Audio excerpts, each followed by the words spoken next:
Tiruchengode DP ஆறுமுக முதலியார். இவர் திருச்செங்கோட்டுடைய முதல் நகராட்சி மன்ற தலைவர். 2 முறை நகராட்சி மன்ற தலைவராக இருந்திருக்கார். கிட்டத்தட்ட ஒரு 12 வருடம் நகராட்சி மன்ற தலைவராக சிறப்பாக பணியாற்றியிருக்கார். நம் செங்குந்த கைக்குள முதலியார் சமூகத்தில் முதல் எம்எல்ஏ டிபி ஆறுமுக முதலியார் அவர்கள்.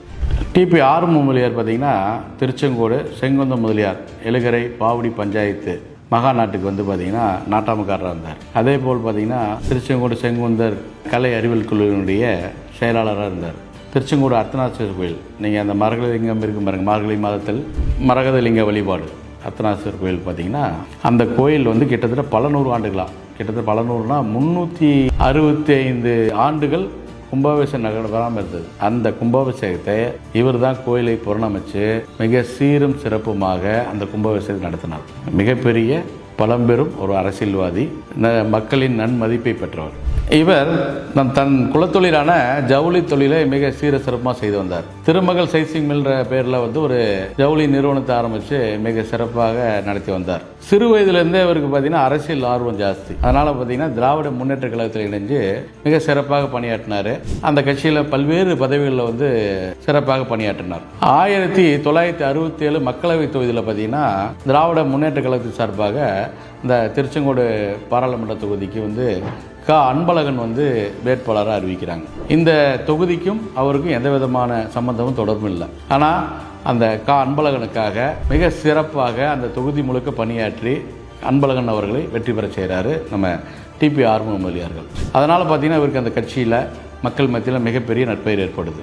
திருச்செங்கோடு நகர மக்களுக்காக பார்த்தீங்கன்னா சுதந்திர பொன்விழா குடிநீர் திட்டத்தை கொண்டு வந்தது யாருன்னா இவர் டிபி ஆறுமுக முதலியார் தான். இந்த பழைய பேருந்து நிலையம், புதிய பேருந்து நிலையம், இவர் அனைத்தையும் வந்து கொண்டு வந்தது யாருன்னா டிபி ஆறுமுக முதலியார் தான் கொண்டு வந்தார்.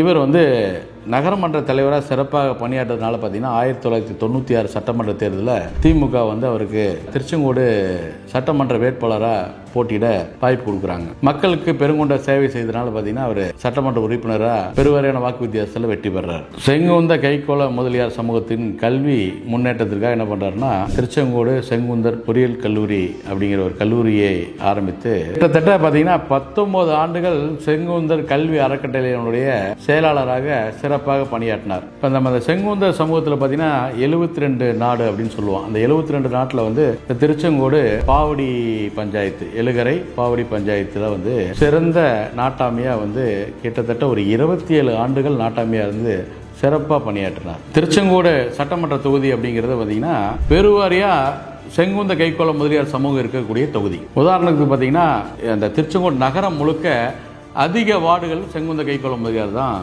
வசிக்கிறோம். அதே போல் சுற்று வட்டாரத்தில் தேவனாங்குறிச்சி, சட்டையம்புதூர், உளப்பம்பாளையம், குமரமங்கலம், உஞ்சனை, இந்த மாதிரி சுற்று வட்டார அனைத்து கிராமங்கள், பல்வேறு கிராமங்களில் வந்து செங்குந்த முதலியார் தான் அதிகமாக வசிக்கிறோம். 2 முறை நம்ம நகராட்சி தலைவராக எங்கள் செங்குந்த கைக்கோள முதலியார் சேர்ந்த டிபி ஆறுமுக முதலியார் தலைவராக இருந்திருக்காரு. ஒரு முறை சட்டமன்ற உறுப்பினராக இருந்து மிக சிறப்பாக பணியாற்றி இருக்காரு. அந்த செங்குந்த கைக்கோள முதலியார் சமூகம் இப்போ அங்கே எதிர்பார்ப்பு என்னவா இருக்குன்னா 2-3 தேர்தலெல்லாம் எங்கள் சமுதாயத்துக்கான பிரதிநிதித்துவம் அந்த தொகுதியில் இல்லை. எந்த கட்சியாக இருந்தாலும் இந்த வரக்கூடிய 2026 சட்டசபை தேர்தலில் செங்குந்த கைக்கோள முதலியார் சமூகம் எதிர்பார்ப்போடு இருக்குது. எங்கள் சமுதாயத்தை சேர்ந்த இந்த கொங்கு பகுதியில் திருச்செங்கோடு தொகுதியில் நாங்கள் 2 தடவை வந்து நகராட்சி தலைவராக இருந்திருக்கிறோம், சட்டமன்ற உறுப்பினராக இருந்திருக்கிறோம். அனைத்து தரப்பு மக்களிடம் எளிமையாக நல்ல செல்வாக்குடனும் பழகி நிறைய சேவைகள் செய்த ஒரு சமூகம். இந்த சட்டசபையில் வந்து எங்கள் சமூகம் தொடர்ந்து புறக்கணிக்கப்பட்டு வருகிறது. கடந்த ஒரு 3-4 தேர்தலாக எங்கள் சமூகத்துக்கான பிரதிநிதித்துவம் இந்த தொகுதியிலே வேண்டும் என்பதை எங்கள் சமுதாயத்தை சேர்ந்த பெரியவர்கள், சான்றோர்கள் எதிர்பார்க்குறாங்க. மக்கள் வந்து என்னென்னா இந்த தொகுதியில் நம் செங்குந்த கைக்கோள முதலியார் அதிகமாக வசிக்கக்கூடிய தொகுதி, இந்த இடத்துல நம்மளுடைய வேட்பாளர் தான் நம்ம வந்து நிற்கணும். எப்படி மற்ற ஊரில் வந்து வெவ்வேறு ஒரு சமூகங்கள் அதிகமாக இருக்கிறதுல அந்த சமூகத்தை சேர்ந்த வேட்பாளராக நிறுத்துகிறாங்க, ஏன் நம்ம தொகுதியில் மட்டும் அந்த மாதிரி ஒரு சூழ்நிலையை எந்த கட்சியும் எடுக்கலை அப்படிங்கிறது ஒரு பெரிய ஆதங்கமாக இருக்குது. அந்த ஆதங்கத்தை பூர்த்தி செய்யக்கூடிய அந்த 26 தேர்தலில் எந்த கட்சி செங்குந்த கைக்கோள முதலியார் சமூகத்தை சேர்ந்த வேட்பாளர் நிறுத்தப்படுகிறாரோ அந்த வேட்பாளரே வெற்றி பெறுவார் என்பதை நான் தெரிவித்துக் கொள்கிறேன்.